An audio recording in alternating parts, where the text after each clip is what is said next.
Welcome back to Cards on the Table, the football card podcast. My name's Kieran, and as always, I'm joined by Jack, Ryan, and Pete. Each week, we dive into the world of football cards, talking through anything from new releases to big pulls to hobby news and kind of collecting tips as well.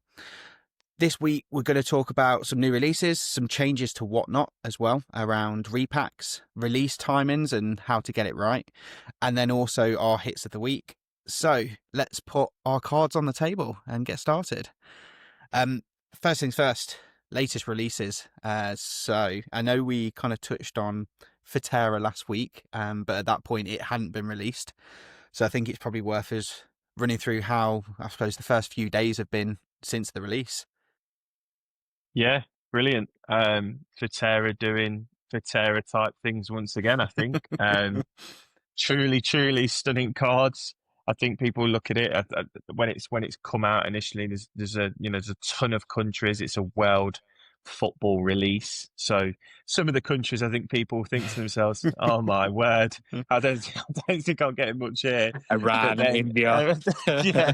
But then it surprises you, time and time again. I think now from looking at the checklist, there's Sir Alex Ferguson chases in Scotland. There's massive chases across, the USA. You got the World Cup coming up next year, so they become a favourable country to look at. And then there's just your big boys in that set that just produce. We've had some.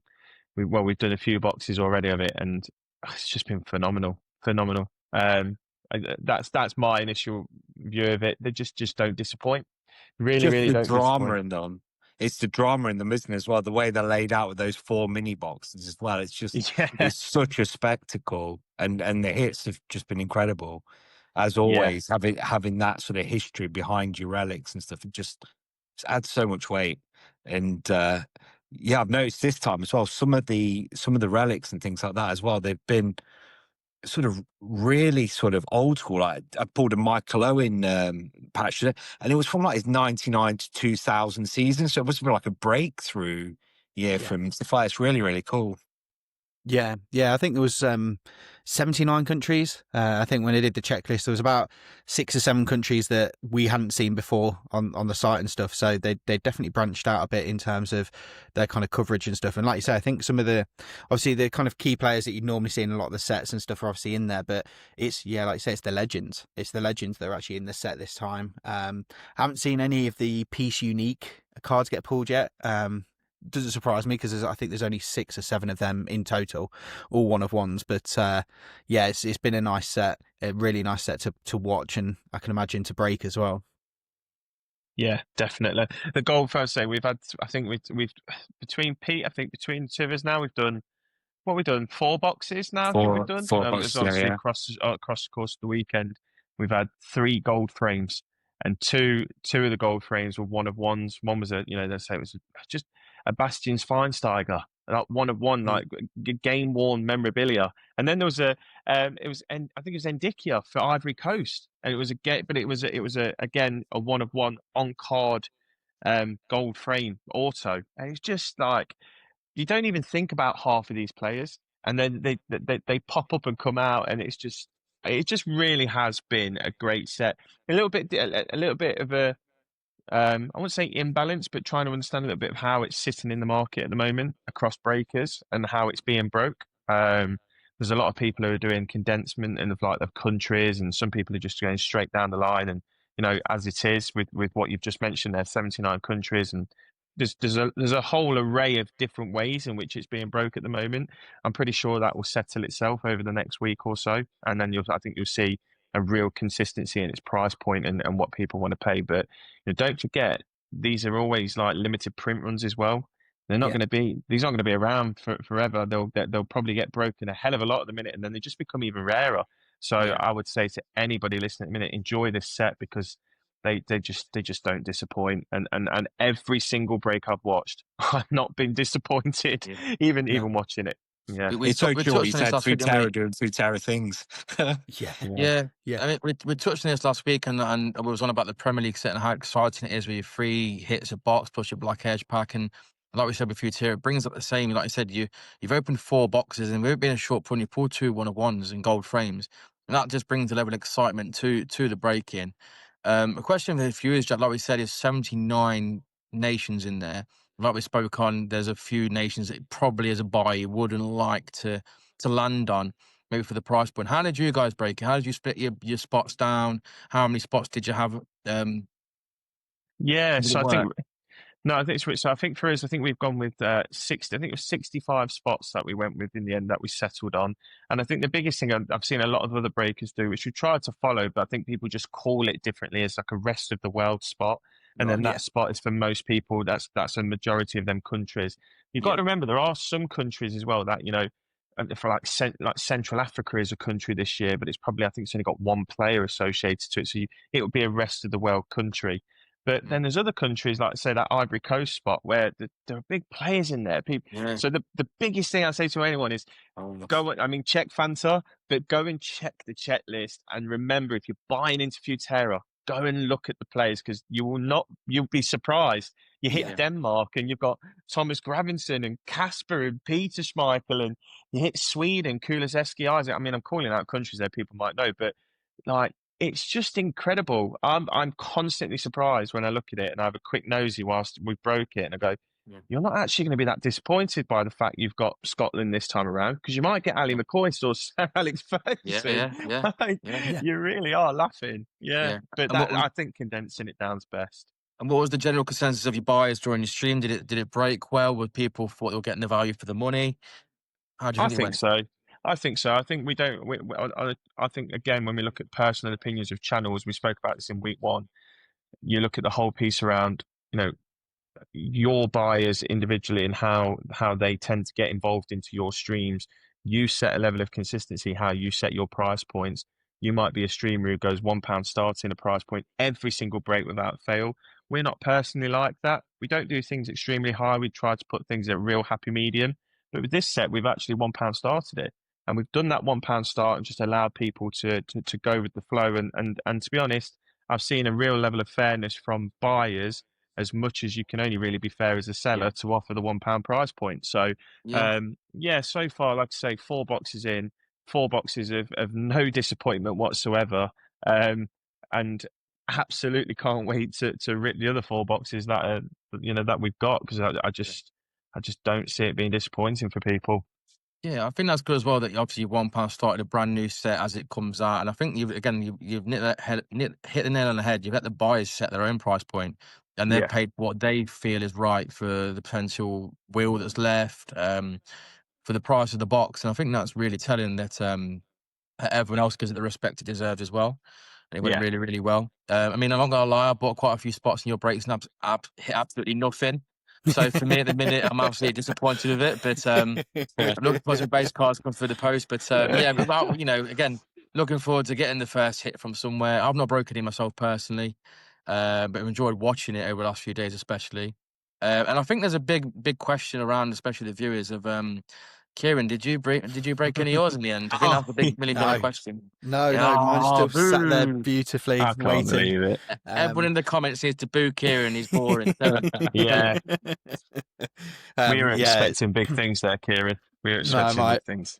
My apologies. No, I'm waiting. Obviously, I had 2 boxes. I don't know if I mentioned this last week, but obviously gave one away to Bez, who's going to be. There'll be a YouTube video up soon with the hits that he got from that, which is pretty cool. But yeah, I'm living vicariously through his break instead of doing it myself. So pretending that's what. It would be pretty cool if it was a 1-of-1 Pele or something, mate. I'll be crying. You'll be watching like that. I'm scared. Oh no, what's it now? Oh no.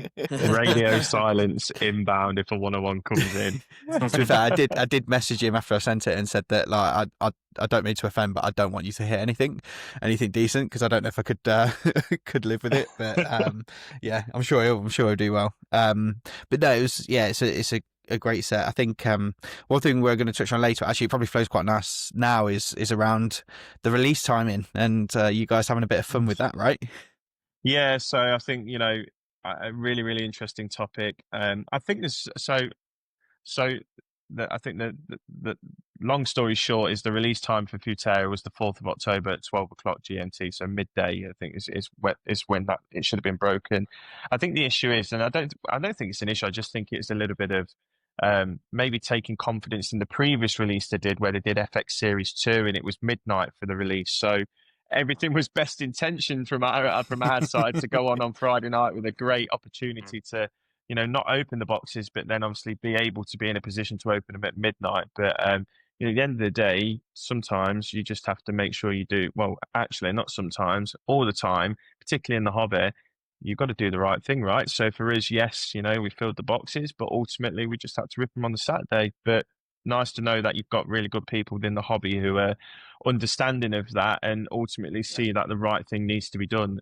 So we still had a fantastic show on Friday night, but also we had a great little half an hour movie on Saturday at 12 o'clock where we got to open 3 wonderful boxes of new products. But, really interesting when you look at release times, because I would imagine for a number of different people, not everybody buys their product from the same distributor. So therefore, some people may have had a confirmation that said the 4th of October. They may have taken the 4th of October as midnight. And some people would have already gone directly to the distributor of Futera themselves and would have had the email that said 12 o'clock GMT on the 4th. So there's a number of different things you could see on the platform on Friday night as well.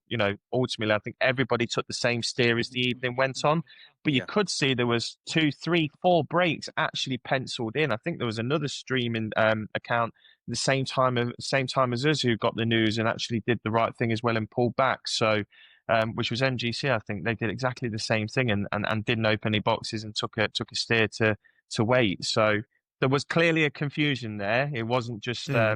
It wasn't just a one-man band type thing. It was across a number of different accounts. But look, you just got to make sure you go with the flow and like I say, ultimately do the right thing. So yeah, just when you say that though, I was going to say when you say about doing the right thing as well, I really, really respected, as you said, as soon as we became aware of it and we communicated it, everyone was super understanding as well.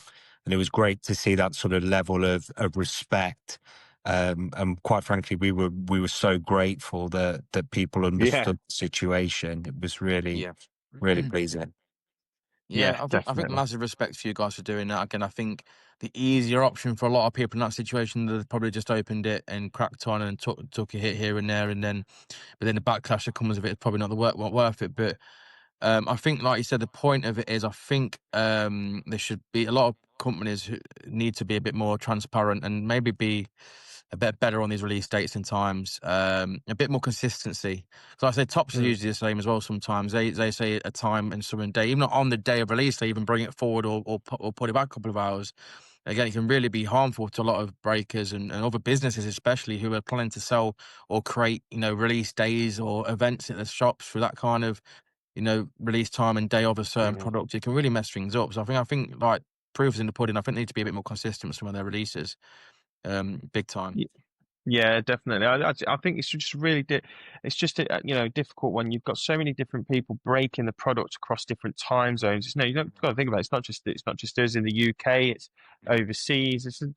I know there's so many different aspects to it. There is also an aspect, hold your hands up of making sure you do as much research as you can to find out the time for the release date. But look, I think it was just for this one. I think it was just it was evident there was an element of confusion for it. And there's definitely, like you said, Ryan, there's a way forward to that, I'm sure, in future with other releases to make that better. But all in all, everything went as it needed to, and we had speaking personally, I think for you as well, Pete, on Sunday we had a fantastic time breaking them, and now we've got to open the boxes as well as everyone else is proven, like I said, a great product that's gonna have its longevity, I'm sure. Yeah, cool. It's like the ultimate sweat. You buy the spot, you have to wait 12 hours to open it. Exactly that. It's like we're gonna move on to some Inception now, guys. We're just gonna crack on and do some Inception. Where's the Futera gone? First ever breakers, second a pre-order. Yeah, I was going to say, Pete's going to start juggling. We've got a magic hat coming up for the next couple of hours. Oh, that's what I said about Jack. I said he's got a good improv routine. But, thanks for Inception came to our rescue, and we pivoted. Yeah, we did. To be fair, it was a bit manic on that Friday anyway. I don't think I've ever received so many messages about people wanting a checklist at all. Like literally, I mean, there's twofold for that. One is the kind of the growth of Futera in general, like in terms of how many people are getting access to it, how many people are breaking it, that sort of thing. I think secondly, obviously the website's become a lot more popular. We've got a large number of breakers on there now, and obviously rely on the actual checklist itself. Futera are very guarded with their checklists. I mean, with some of like the tops checklists, they release them a month or 2 months early, but Futera tend to, especially on the bigger releases, they tend to release it 24 hours before the actual the release day is and the release time is and stuff. So yeah, it was a very much a rush job on that Friday to kind of get the checklist from Futera and get it uploaded. But it was I understand the reason that they do it, to try and stop the breaks. I think I saw some people break it. I think we saw some people breaking on like TikTok and stuff on like the Thursday or the Wednesday, and they were using a checklist and offering to give people refunds if the actual checklist comes out and that team isn't on there and stuff. And it's just not the right way to do it. So yeah, it's definitely worth the wait, and it's been a good wait. It's been a great product. Yeah, awesome. Next on the list of product releases is again, I'm not too sure if we covered this last week briefly, but Argentina, the Focus set. Yeah. I think Ryan's hit a couple of good cards out of that one. Hot hands is in the building. Yeah, no, to be fair, look, like we said last week, I mean, we did touch on it. It's a paper set, but again, the Argentina, the Messi and Maradona chasing it, obviously it's very appealing. And I tell you what, my word, I've done a case and a half of it now. For the tiniest little boxes in the world, honestly, like a matchstick box, the tiny. And you've been, like I say, obviously on the screen, sometimes they look a bit bigger than they are, but they're actually tiny. I'm thinking, are these going to be good? Like, on my word, like, it was incredible. When you're talking Argentina, you're chasing Messi, Maradona, Tevez, Aguero, and like the Argentina team set, they were very, very hard to hit them kind of players. I opened quite a lot of Argentina team sets, got involved in a lot of Argentina team set breaks. Didn't see many at all. It took a long time for MGC to pull the one-of-one Messi auto relic, like months and months after they released. But these are just little pocket rockets. They're unbelievable. They're full of Messi's, Maradonas. You know, when one comes, it's like they all come at once. It's like waiting for a bus, but you're not waiting this set. It's crazy. Pulled a couple of beauties, a one-of-one Aguero auto, a Nico Paz one-of-one auto. Today, literally today, in the first box, we pulled a 10 of 10 Carlos Tevez Aguero dual auto. And out of 10 Messi and Maradona dual card, but out of 10 Maradona and out of 15 Messi today and out of 50 Messi 3 times, it is unbelievable. Like for a little paper set and the price point, yeah, it's crazy. And So again, it's another breaker's dream. It's like, what's going to be in this next? It's honestly, it's fantastic. Obviously, 1 auto, 2 numbers a box minimum. And the first case, we had 4 boxes in a row that had 3 numbers in. They've been little pocket rockets. I mean, I don't know if you guys have seen any or got involved in it, but I've seen them. I had a question because I was watching your break today, and obviously you just mentioned that one. It was Messi and Maradona, and it was the Tevez and Aguero. It's the tough thing about it is about the whole split piece, isn't it? And you know, where you get to that point around spin-offs and stuff. What's your sort of personal view on that at the minute? Because you had 2 wonderful cards today where you would have had multiple buyers obviously having to make a decision around what they needed to do. I was really keen actually to ask you about what do you think about that in that situation for you as a breaker, but for people as a buyer? See, it's one of them sets again. It's another great question. It's one of them sets where there's a clear couple of chases out of our old checklist. Like we spoke about the Bundesliga the other week. You know, once Bayern Munich and Leverkusen and Dortmund are kind of gone, you might have to split it out a bit thinner just to make it a bit fair across the board and have multiple chances of getting something nice. Like you said, when Bayern Munich's gone in a Bundesliga break, it's a tough sell at full teams. It really, really is. No one wants Cologne at £5 to £10. So it's a hard one. What I did with mine, I think I've seen a lot of people doing like 58 to 60 splits across the players, etc. per player. I kind of bundled mine up with the dual cards. So the dual cards, not the dual autos, there was dual cards that had like the Messi and Maradona one, for example. Yeah. I put all them together to result in not having to spin off any of them. But the dual autos, there was multiple players. I think like Alvarez, he has dual autos of other players. So then it starts building up to 3 and 4s. And again, it's not really viable. So the dual autos, most of them are spin-offs. I had that today with the Aguero and Tevez. They were different spots. But the dual cards, I put all them together other than the Messi Maradona one. Because like I said, once you put Messi and Maradona in one spot, once that spot goes, it becomes an absolute selling nightmare. You can't sell the break. For example, my first box of the day today, again, Monday mornings are not the best time to break, guys. Anyone watching this and you're a breaker, Monday mornings are dreadful. I went for it again today. First break, the first day of Argentina Focus. I put a 3-pack giveaway up before I get a few people and let them know what we're doing. Have a look, we'll talk through it. Only about 10 viewers kind of thinking, this is quiet. Usually get around 15 to 20 in straight away. Having a little look, having a bit of a chat with you. I went, right, let's try the £1 starts. Like I said, let's get it rolling, let's get it moving.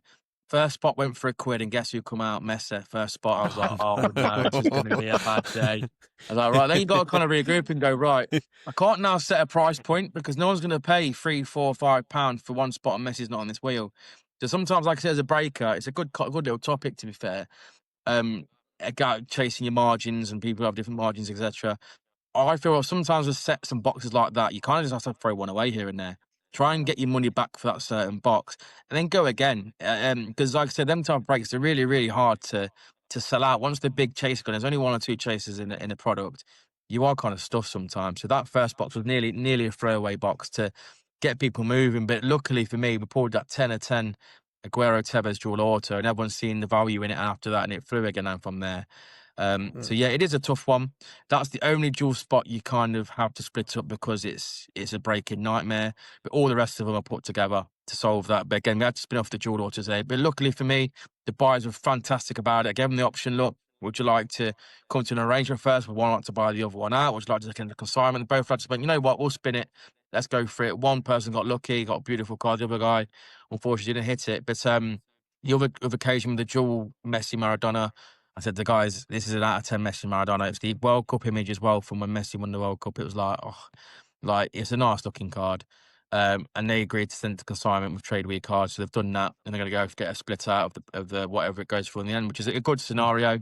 Again, it's a tough one. Again, it's something we have to work with the buyers, and hopefully they get a good reward at the end of it. But it can be tough, especially products like that, yeah. Yeah, I did see, to be fair, in that Argentina set when we were doing the checklist and stuff for it, I noticed that, to be fair, you don't tend to see it quite often where you got a lot of like base and inserts and stuff that have jewels. Yeah. Normally the jewels are kind of saved almost for the patches and the autos, but this had a load of jewel cards that, were just at base level or insert level. So it makes sense in terms of grouping them ones together. Yeah, definitely. And tell you what was quite fun about them as well, and is quite fun about them. You're guaranteed like 2 Messi inserts a box. Like there's always either 2 or 3. Like most of them have 2, or some of them have 3 in. So you ever get to the Messi spot, not only are you thinking, because like I've been the same. I think it was your stream the other day, Jack. Which one was it? Was it Immaculate? I got Cristiano Ronaldo. Yeah, for the first, I thought, I've actually got a great spot. Like, please hit. Don't hit. And you're like, oh, great, the one, But at least when you get Messi, you're gonna you're chasing it. So people, if it is still there towards the wheel, like you guys had the Futera the other day, that people pay a premium just for that player. So at least if you are paying a premium, you're going to guarantee 2 cards. I think it's great. I think it was great for process through that. It really was. Yeah.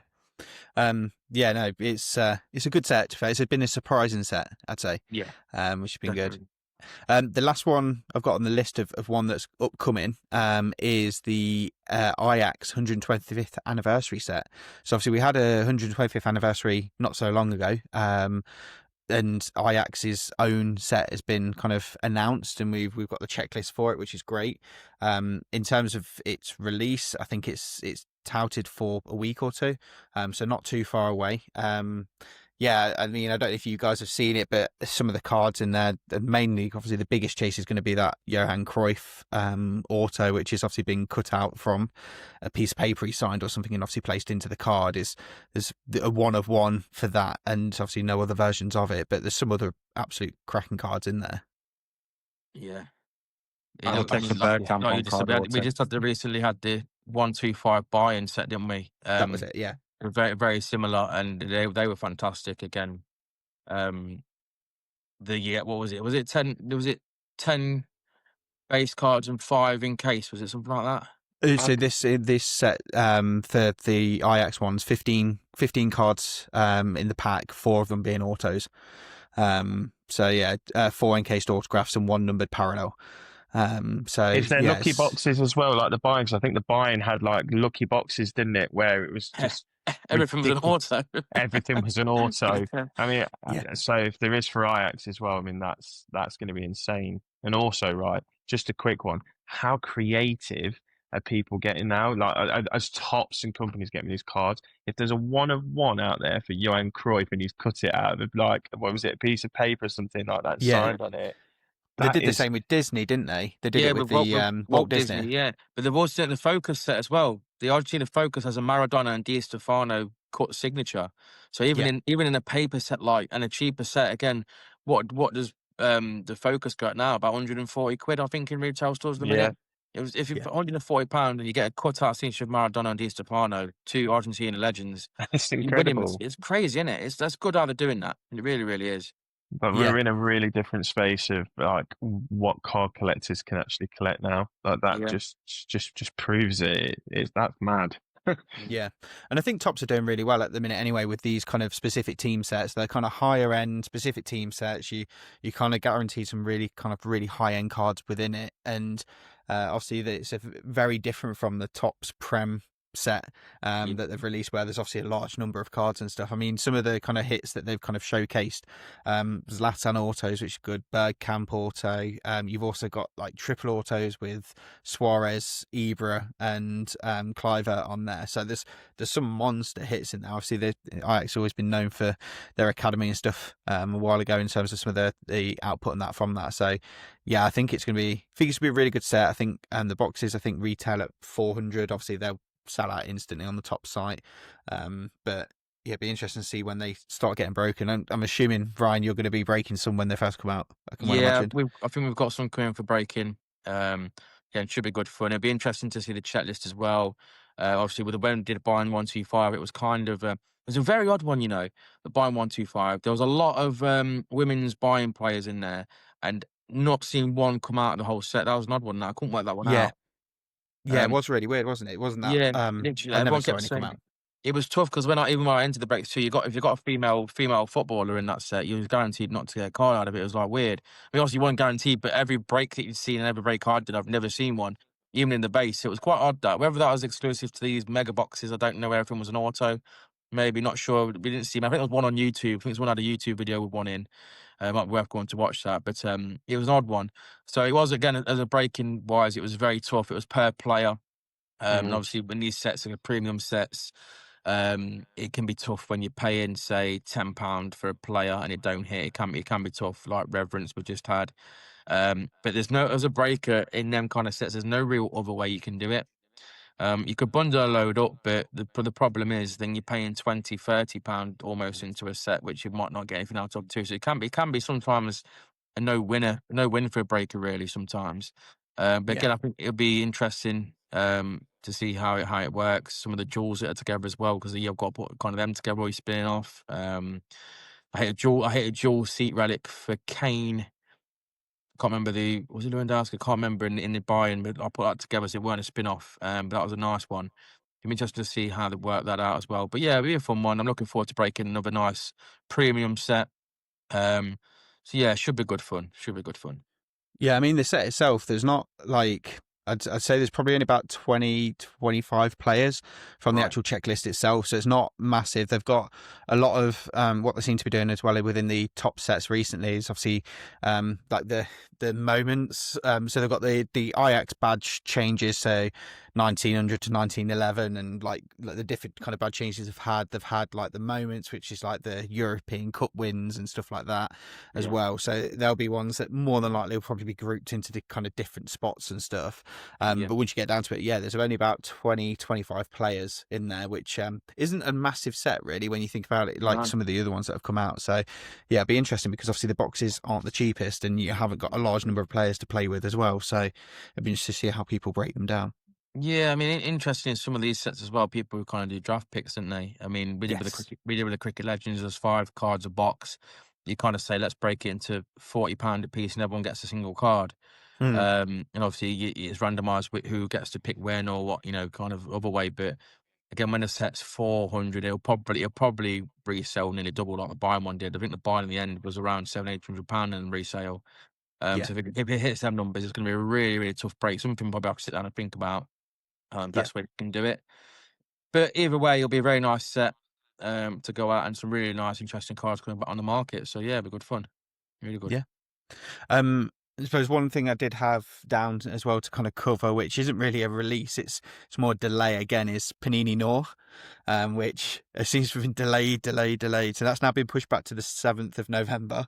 I do remember a little while ago seeing a Instagram photo or some sort of photo of a player signing his like stickers for the set. So the set is definitely there. It is definitely coming out. Give up hope. Yeah, Sure. it just seems to be unless they've reused them stickers for another set now. But it just seems to be delayed. I mean, Tops themselves don't seem to be too bad at delaying products. Theirs tend to come out and around when they're meant to. But Panini just seem to have a history of just moving release dates like back forward, which is, I suppose, hard for people to plan what they're going to do, right?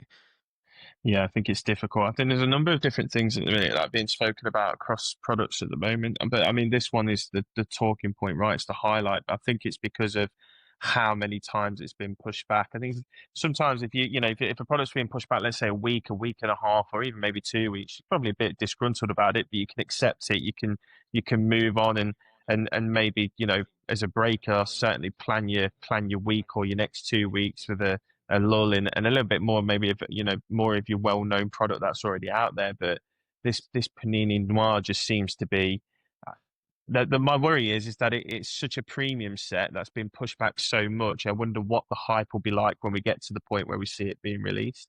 When you think about Immaculate now that's been released, it's out there. It's out there with a vengeance now. Everybody's breaking it. Everyone's finding fantastic hits from it. And even there was a bit of a word on the street that was going to get pushed back, and then it's all go, and like it came out on time. But that's my only worry with Noir is it reached a peak of people waiting for it, and then by the time it comes, we might be in a realm of other products out around it now, and it loses its limelight a bit. Maybe people maybe we'll be on a podcast in 10-15 weeks time when it's out. People are, you know what, Ryan, so you were absolutely wrong. But I reckon we'll race it. I reckon we'll get 1 million subscribers on YouTube before that comes out. Yeah. I suppose it's tough as well, right, for breakers, because I suppose obviously you've got to plan ahead in terms of what product you're buying, because obviously breakers aren't strapped with full of cash. They don't have cash sitting around ready to like buy a load of products and stuff. It is very much like you have to kind of plan what you're going to buy, and if actually this is one that you're thinking this is actually a really good set to purchase because I think it will sell quite well, but then it keeps getting pushed back, you've almost got to find product at shorter notice that you can't then plan ahead for, which is tough as well, right? Yeah, definitely. I'd like to. I've got a little question. I don't think any of us might have the answer here. We might have a little idea. How do you think retailers and distributors feel? Do you think they have to pre-order in advance and spend the money on these sets, and then when they get pushed back, is then their cash flow held up, or how do you think that works? I suppose it depends on if they have accounts and stuff. I wonder if they're kind of not billed. I don't know from the football card world, but I know from the Pokemon world, funnily enough, because I buy quite a lot off Pokemon Center, some of the kind of pre-release stuff, and I bought some bits a little while back, and I actually only got charged for it this week, but even though I'd bought it kind of, I think, a month and a half ago. So yeah, I can well imagine that they will kind of obviously only be charged when it comes out, but it is interesting because then they've got to facilitate that product and supply that to people, or get people like almost bought into that product, since whether they then hold the cash from the person that's buying pre-ordering that product as well. We've quite messy at that point. We've bought at pre-order and sometimes, and you can be weeks and weeks from the release date, and you've paid your money. So if your cash gets stuck in consignment, then I suppose it really can make a challenge for some people to actually find the sets to sort of fill the gaps, if you like. But yeah, be interesting. Certainly, I've not seen it broken yet myself. It looks like a very sort of high value, quality finished set. But I've not seen previous ones. Yeah, no, it does look good. I suppose moving on then from kind of releases, one of the things that obviously sort of happened this week is Whatnot changing their policy now around mystery packs and repacks and stuff like that. So obviously most will know, but for those that don't, obviously a repack is where, I mean, you see them quite a lot. You've got kind of card slingers, you've got Eminence, is it not Eminence, sorry, Opulence. Yeah. You've got a couple of others as well that are out there where obviously these companies buy very high-end cards. They'll pack them up almost in a kind of single box, most of them slabbed a lot of the time. You'll have some that are not as well. And then it's almost, it's a mystery pack basically. You purchase a pack. A lot of them, a lot of breakers will break into certain teams and stuff and see if you hit. Some will sell just individual packs as well. But it was a bit kind of Wild West as to who could create these repacks, what the hit chances were. You were kind of reliant on the person that packed them as to whether them hit chances were legit and stuff. And I think that it looks like that's what kind of Whatnot are now cracking down on. So they're starting to limit who can supply these products to breakers. So breakers can obviously still offer it, but they can only offer ones that have been supplied via approved suppliers. And I think from what I understand, the approved suppliers is that they have almost like a website. They have information about what the hit rates are within there and stuff like that as well. I think it comes into play on the 3rd of November. So there's a little bit of time for people to still, and you'll still see kind of repacks at the minute happening. But yeah, I suppose, what do you guys think about the change, and do you think it's a good thing, a bad thing? It's an it's an interesting one. I think I think the biggest thing with repacks, right, is just like say you're buying into an element of being able to buy. You're buying in with the hope that you're going to get something really big out of a repack, but you need to have the confidence that when you've bought into whichever stream it is that does those repacks, that there is a sense of security there to what you're buying. Because reality is, I think if it's and I don't necessarily think this is the case, but I think it's just from maybe the outside looking in, people could probably see it or perceive it as somebody Ryan could be doing a repack, and I know that Ryan's got Barcelona and Argentina cards, therefore I might not go into the repack because of knowing information that I shouldn't necessarily know. There could be, I think it's just maybe elements like that might give a little bit of discomfort, but I think they can only do the right thing, right? If you're buying off streamers who are doing repacks and they bought those repacks from companies who are selling them, then I don't really see what the issue is with that. I think also as well, as long as again, down to people who are breaking and selling repacks themselves individually, and they may not be from other companies. I think it's a bit of a bitter pill to swallow for them, because it's obviously going to restrict them from being able to do what they're doing today. But so long as you've got a really sort of like well-oiled system with it, and you're not. I don't think you're not disclosing who's within those repacks. I think that's just the biggest thing with them. So there's just a level of fairness that nobody knows what's in them other than the person who's made the purchase, off the individual who sold the card. Because if not, I think that's where Whatnot maybe have seen that and just maybe feel like it's maybe not watertight enough, and that's why they've made that decision. It's a really hard one to comment on, especially when I've not done it myself personally. But I think they can only do they can only make the step that they're doing. To be fair, I didn't necessarily like the way they did certain things where they removed the wheel, etc. But we all got used to it.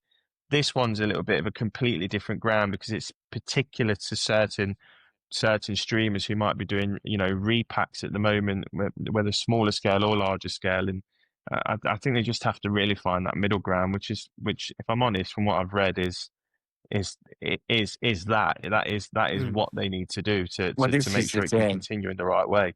Yeah. I was going to say, I mean, I totally take your point about, as you said, about the knowledge of what goes into the packs and things like that. And obviously it's one thing at the higher end, but I think also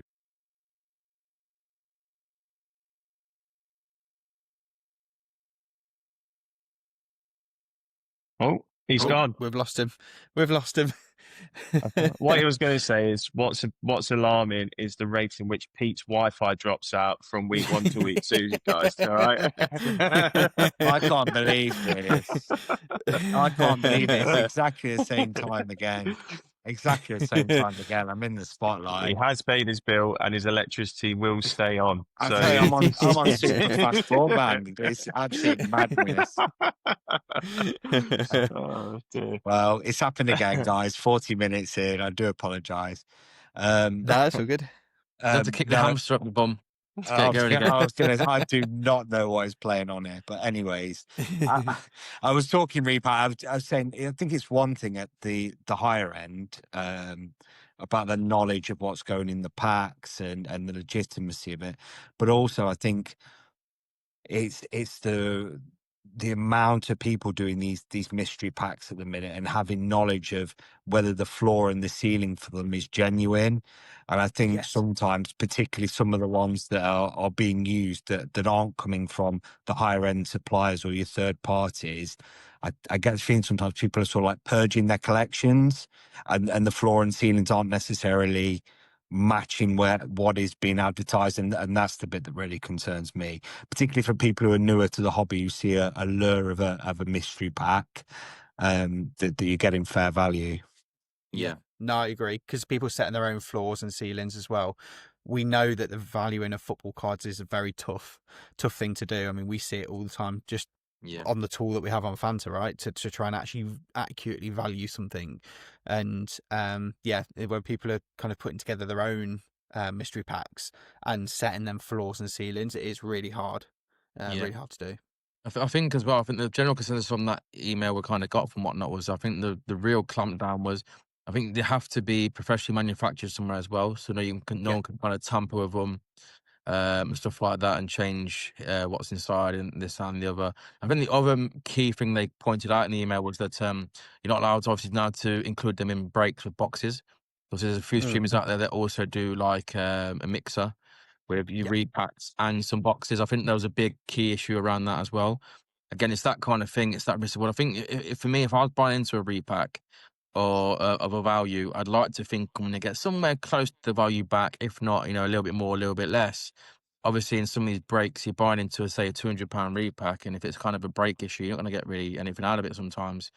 So I think some people that did it really well that said, like, if we're going to use it as a break, everyone's guaranteed whatever spots are on this wheel, every single repack has a team from there. So someone's going to get at least something value. I think that weren't too bad of an issue. I think it was based around these boxes. Because one, also, it was confusing around the box breaks too. I think there's a lot going on sometimes from people buying in. I had repacks in a very, very early stage of breaking, on a lower scale, obviously a smaller end. I think they're only like £6, £7, £8 a piece. And did really well. As a seller, it recycled some really nice cards and it was fun to do and people really enjoyed them. But I think there's a lot of key issues now around the gambling issues, around this kind of mystery thing about the money that's being thrown around at the minute. I think this wanted to be a bit more clarity of what you can get from these type of things. I mean, again, guys, I don't know if you remember, I think things and whatnot now, I think it's getting quite serious, and it gets to the point now where you can't do some of these fun things, because you remember back in the day, the lads that used to do the deal or no deal and whatnot. Yeah, I remember them. I remember Jack spent a lot of money on them ones. Yeah, I got down to the very end for a Vardy and got done on the last box, and the lads were just in floods and tears. I was in bits. But how fun as a viewer and engager that stuff is. People have some really, really good ideas, but the problem is there's all the issues and things around it now. You can't do that kind of thing, but back then there was some really, really good ideas being thrown around. It was really fun also as an engager.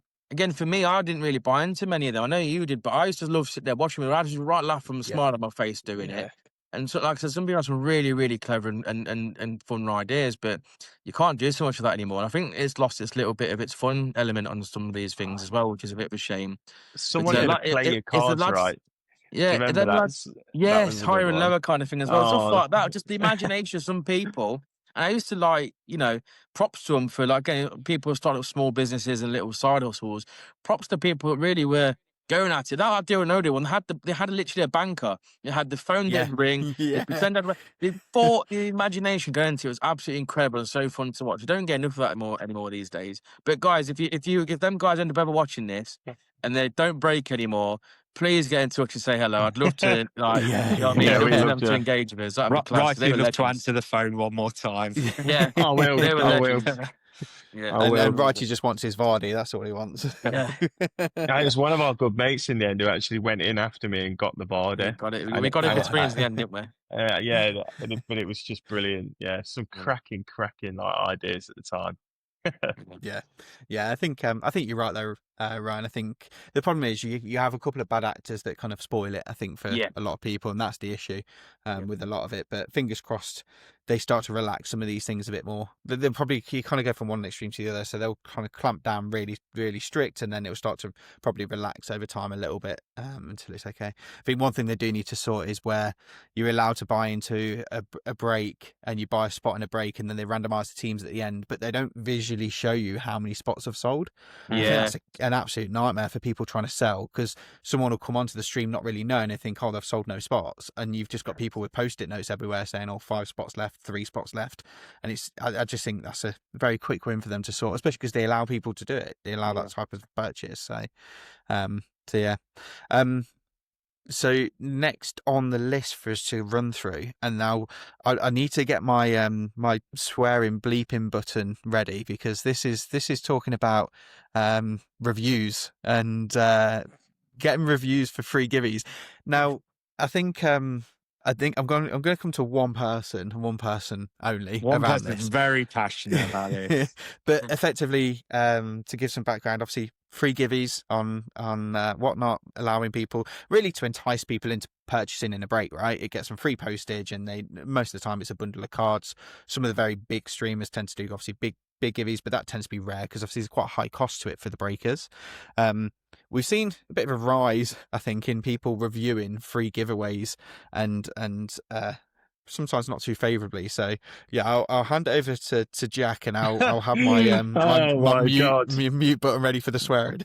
2 hours later, let it all out, mate. We're here to listen. I'm gonna hold it in, although it's piss take, mate. No, sorry. I just can't believe it. Right, like, biggest thing is, right, there's still certain things to this. Number one is it's a giveaway. Yeah, it's free. So always remember that. It's a giveaway, it's free. Number two, I know the bundle of cards that I said was a massive bundle of cards. And number three, I messaged the individual, and the individual's come back to me and said it was an error. So now I'm left with a review, and that review is for me and Pete at like 3.8 stars. It's related to a giveaway for somebody who didn't even buy into the show. So the whole process, biggest thing is it's just a massive like bugbear. There's a couple of things I'm seeing at the minute. It's one with giveaways. You've got to remember just remember it's free. It doesn't cost you anything. Whatever you receive was free. The intensive purpose is ultimately shipping's on us. If you want to have a go in our break and not have to pay the £2.70 to get involved in it, then the option's there for you. If not, then thank you very much, as I've done in the past, for the giveaway that you've given me for free. That's coming in the post. Giving goblets. Take a breather for 1 second, Jack, and explain to people who probably don't understand on the breakers side how the giveaways work and what do we have to entail for them to happen. Go on, tell them what happens. Well, so essentially, what we have to do is put, and we have to put the giveaways into the system, obviously for you, for them to be registered, and then run those giveaways for you. And it can be anything from a free pack to a bundle of cards. We then have to pack those bundle of cards up. You know, it might be a massive mountain high for a number of breakers if it's a free bundle of cards and postage. When that giveaway is then ran, there's an opportunity for you, if you've won it, to either buy into the break without the cost of the postage because we paid for it for you. So that's £2.70 that's been paid because you've won the giveaway. Or you can take the giveaway, say thank you very much, and then carry on with the rest of your evening and watch a load of other streams and do what you need to do. If you're a goblin, you might go and win another 5 for the evening. But that's exactly what it is. So just a little bit disappointing. I think that's one thing maybe Whatnot can pick up on is if people are winning giveaways. I don't agree if it's a buyer's giveaway and there's an issue. I get that. That's a completely different ball game because that's a buyer's giveaway. But a free giveaway, I don't think there should be the ability to be able to have to allow a review on that. I don't think that's fair. Like, but I think even more giving than you that, something. I was going to say, I think what gets me as well is beyond a certain level. I mean, like this guy, his comment was that he had a good bundle of cards. He's calling out he's had a really good bundle of cards. So to my mind, if you're giving an exit, you should really have to qualify what you're giving it for. And as you say, his chance, it turns out in this case it was a complete error on his part. It was an error. So that can hurt you as a it's damaging. Yeah, it is damaging. Like you say, to earn some benefits on Whatnot, i.e. Premier Shopper stuff, you need to have a good reviews list, 5 stars or whatever, as close as you can to it. So it can be quite damaging. I think frustration around people who break as well. Obviously, giveaways are used, and I use them myself quite often and regularly. It is to help mainly with your following gains. So obviously, you can set it not to, but most people do. You have to follow to enter a giveaway. So bunch your followers up, you go further up the list. And also the algorithms, again, for me, mainly I use giveaways at certain times in the breakout when I'm struggling a little bit with viewers, etc. Because when you get a flow of people in, it pushes up the algorithm list to go further up the list who's got the most viewers in your stream. So then people might think, oh, what they're saying must be decent. Let's go and have a look at that. So it was kind of like a spiral effect where sometimes a giveaway can really help you stream here and there. But like I said, I think the main frustration from a break is when you do these free giveaways, first thing for me, if no one says thank you, then I'm like, wow, I don't say it because you're polite. But I mean, if you're entering a giveaway and you win something completely free, the first thing you might, as a person, a bit of manners, thank you very much for that, mate. Cheers for that. Because like I said, for a cost of us for putting them up, 1 week cover the postage at £2.70. And then what we're giving away has some sort of value. I give away a lot of free packs. So, they're not cheap, £1 to £5 kind of packs as well at times. Some even hobby packs when we're giving away better giveaways and stuff. So, there's nearly, say, £5 in value, plus the packing to get it there. Your label, if you paper it, it's ink. If you're using a normal printer, your packet, your bubble mailer. And then just at the time of the day, even just to post it. So a lot goes into a giveaway and people don't understand. Like I said, I don't think they should allow, especially people who are just winning giveaways and then jumping out and not buying to leave a review. I think that's quite unfair for a seller, to be fair. So I've had it in the past as well. I've given away free packs. I had someone give me a bad review once for not hitting in the pack. I also, it's quite bad, and so stuff like that. Just some people that are being very petty about the day to just go ahead and do stuff. I think it is quite wrong. I've been look as well. You can be sometimes human. People that have won free giveaways and then bought into breaks and hit cards. I've sometimes accidentally left some giveaways like bundles of cards out of by pure accident in packing. Getting carried away, trying to rush through it and stuff like that. And people have complained about that. Oh, got really good hits, but they didn't send my giveaways and giving you less star reviews. So it's kind of like, it's one of them things sometimes. Sometimes you can win, sometimes you can't with it. But again, I think they should change that policy a little bit where, especially the people that are just getting into giveaways and not purchasing, shouldn't be able to leave some sort of review, I don't think. No. Yeah, I think the review should be saved for people that purchase. Yeah. I think that's, if you spend money, you're allowed to review. If you haven't spent money, then you shouldn't be allowed to review. I'd say that the giveaway stuff, I mean, I don't know if you guys are seeing it. Obviously, I spend an unhealthy amount of time on whatnot, but I'd say that, like, there's loads more people nowadays jumping into streams and going, oh, when's the next giveaway? Run the next giveaway. Oh, how long's left on the giveaway? Yeah. Like, that's a pet peeve. Like, I don't break. Do you know what I mean? I don't do breaks on whatnot, but I've seen them in a lot of streams. Yeah. Biggest pet peeve for me is someone coming in going, oh, how long on the giveaway? And you're like, the giveaway will run when it runs. Do you know what I mean? They're not beholden to you to kind of come in and go, oh, run this giveaway, or what, can you chuck another giveaway up, or something like them sort of lines.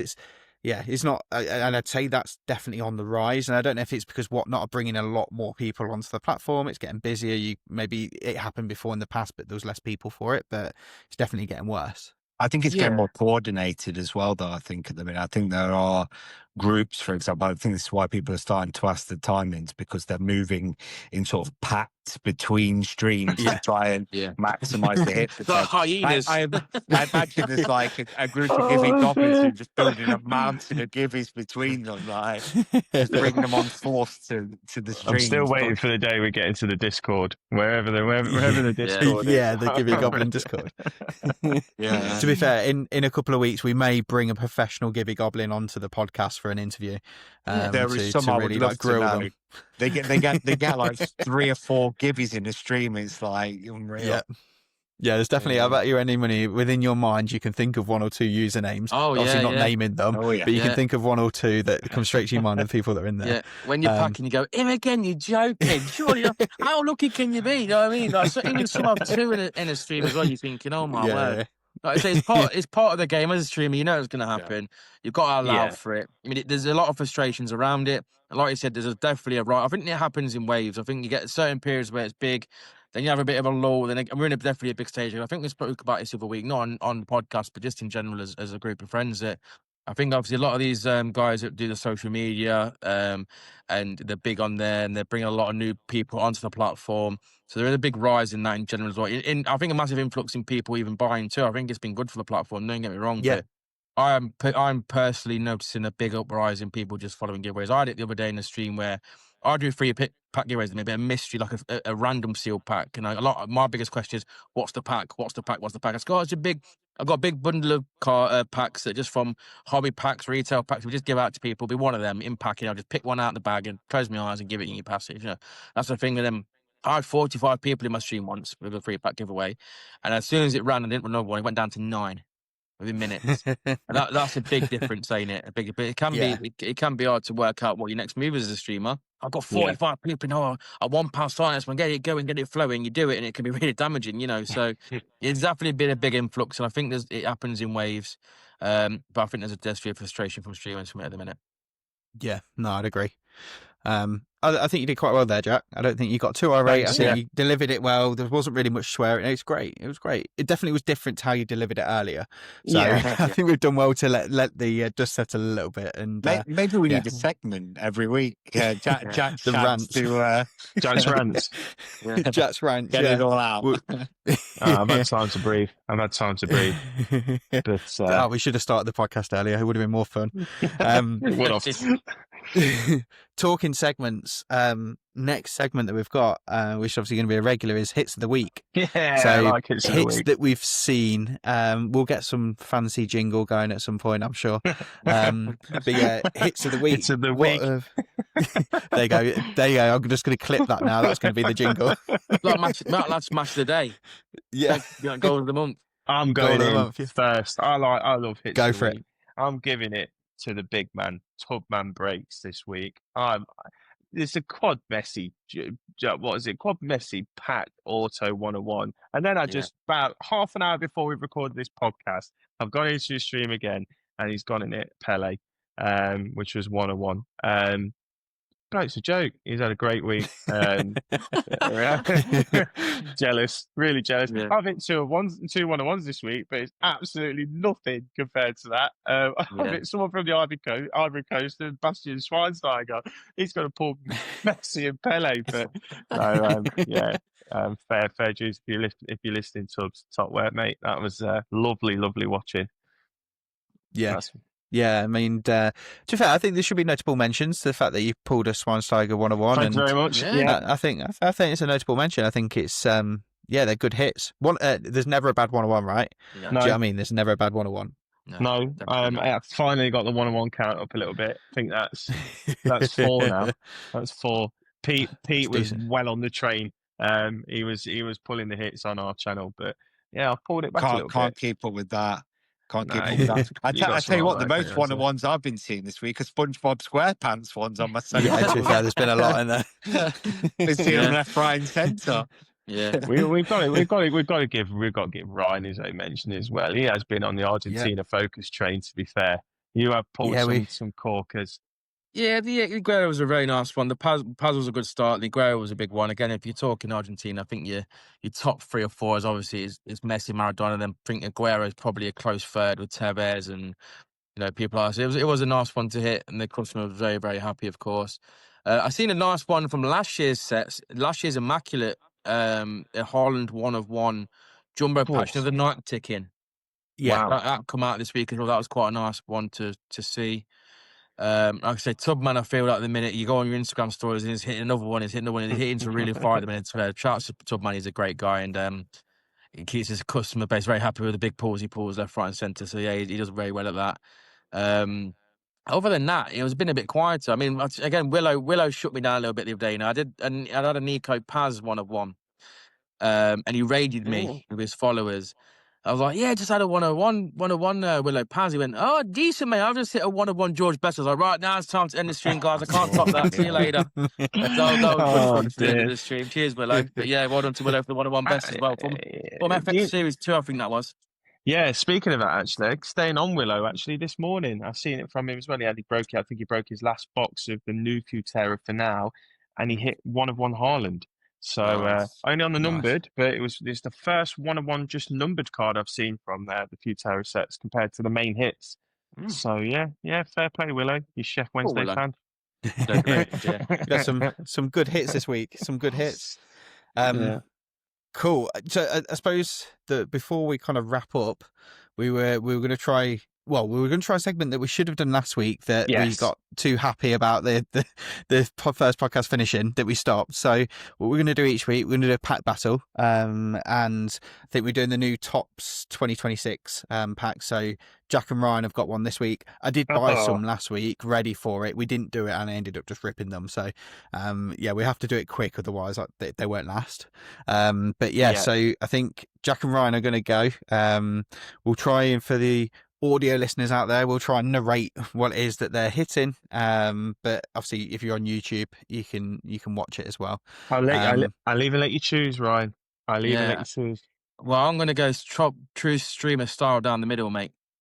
Down the middle. And also, guys, if you're watching and listening, please vote in the chat in the comments who you think's won as well. That'd be nice to see. We might even get some sort of counter going at some point. Who's winning that? Yes, we'll get a league table. We'll get a league table, make it a bit of fun. And maybe in the near future, if people weren't so boring, wink, wink, Kieran, we might have some big boxes to rip on the channel like Futera.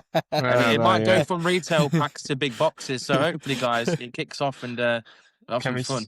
Can we see if you want to sponsor the podcast so that we can afford to do that, then that's we're open. We're open. More than welcome. I can't see Jack's this. got a Joe rookie. Yeah, Joe Bellingham on the rookie. Yeah, tell me. Dominic Szoboszlai. A Will Lancashire on the rookie. Nice. Ilman Ndia. Oh, cheeky Wayne Rooney. Cheeky Rooney on the pro precision. Got a pro partnerships for Mitoma and Adingra. A full force for Ugarte, Manchester United. And then I've got no numbered. That's just made me upset. Jose Sarr, is it Sekou Kone for Man United on the rookie, and Cunha to finish. So I reckon it's got to be the Wayne Rooney there. Wayne Rooney's best card pro precision, yeah. I think so. Well, I'm going to be mine. I was a bit tighter. I only bought the one, so I've only got one stick for mainly. At least yours hasn't come out of hobby box or something. Big fat bag. I'll definitely win. Probably a giveaway of whatnot, won't it? The goblins here. That's just 2-star review as well. Thank you. So if I don't hit anything, this is getting a 2-star review. Yeah, sure. Right, you can see mine a little bit better. Yeah, yours is better. Yeah. So that was Kamada. What is that? That's a Ritter Reese. Dan Neil for Sunderland. Mickey van der Ven. That is James Garner. You can see better than me. Right, Beast the good stuff. Beast mode. Ledley King. I pulled an auto this out of the hobby, and this one's quite a nice card. That is that Clivert, is it? Clivert, Justin Clivert. Checkers. Got a full force Timber, and the last one. Oh, hello. Oh, it's a gold line. It's a gold line. It's Garnacho, though. I mean, as a United fan, I'm not sure I can give it you for Garnacho. I think two United cards. But surely the gold line's a bit rarer than the old pro precision Rooney there, no? If it wasn't Garnacho, I'd say yes. I think we let people in, because there's no neutral. Kieran's a Man U fan, so that don't count. So I think people in the comments need to decide who won that. There's a Garnacho gold lion or a pro precision Rooney. Not going to lie, not the hottest hands there, boys, from True Streamers. So we're just talking about one-on-ones and we move into that. Yeah. I've got two more. Might just leave them there. Go away. They won't be here for next week, I'm telling you now. They won't be here for 10 minutes after the stream. I'm telling you that now. No, they're gone. Once a ripper, always a ripper. Yeah. Yeah, exactly. Awesome. So yeah, I think that's it for this week's episode. We've got some good things coming up as well. We'll probably get our first guest on as well quite soon, which will be awesome. We want to hear from you guys as well. So send in any questions, any topics you want us to cover, any things that you see. Obviously vote as well for who had the best card out of the pack battle. And make sure you follow and subscribe on anywhere that you get your podcasts, and join the conversation as well on social media. And anyone with technical advice about how to stop their background falling out at 35 minutes of the stream every week. If we've got anyone from Virgin, Sky, anyone like that just wants to get in touch and sponsor Apple, Pete's broadband, then it's be really welcome. It's still stuck in the Stone Age, any bless him. Yeah. Awesome. Perfect. Yeah. Thank you for watching all. And we'll be back next week. Nice one. See you See you later. later. See you later.